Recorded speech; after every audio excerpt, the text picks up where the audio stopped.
Hi, this is David Gately. I'm here at my wonderful summer home at the Brevard Music Center. I'm the director of the opera program and on the faculty here. This is my summer job. I am slated in the fall to come to Atlanta, one of my new favorite companies, to do La Boheme. This will be my third production in Atlanta, having previously done Cenerentola and Elixir of Love. My association with Dennis Hanthorne goes back many years. The first thing I did was in fact La Boheme for Dennis when he was running the Dayton Opera, and Dennis was really one of my early supporters. La Boheme is in fact one of my favorite operas. This is the 5th or 6th time I've done Boheme over a 30-year period.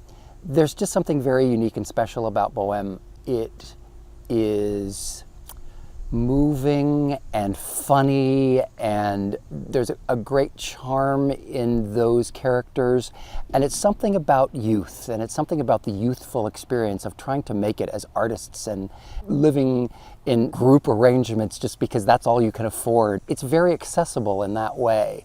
The characters are incredibly human. The situations that they're in are very common. I mean, they're things that we can relate to. Even if you set it totally in the period in which it was written, it still speaks to modern audiences a lot. It's one of the most popular operas, I think, because for many of those reasons. The music is spectacularly beautiful, and you probably know lots of the tunes even if you don't think you do.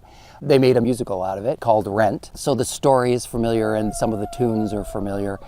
And it's been put in movies like Moonstruck. I mean, I just remember Cher going to see La Boheme at the Met, and for her it was this brand new experience, and she comes out and she's crying because Mimi dies in the end, and she goes, "I knew she was sick, but I didn't know she was gonna die." The structure of Boheme is actually a little unusual for an opera of the period in that it's not a story that's told continuously from beginning to end.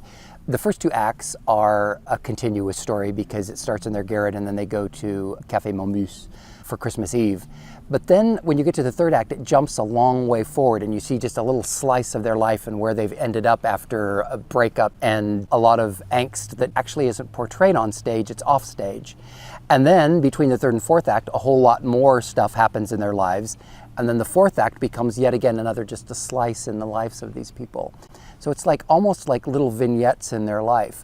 You kind of get to see all the meaty, fun stuff and not all the stuff that got you there.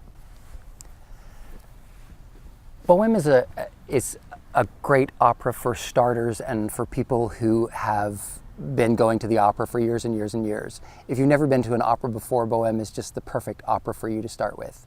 It's just really an exciting evening of the theater.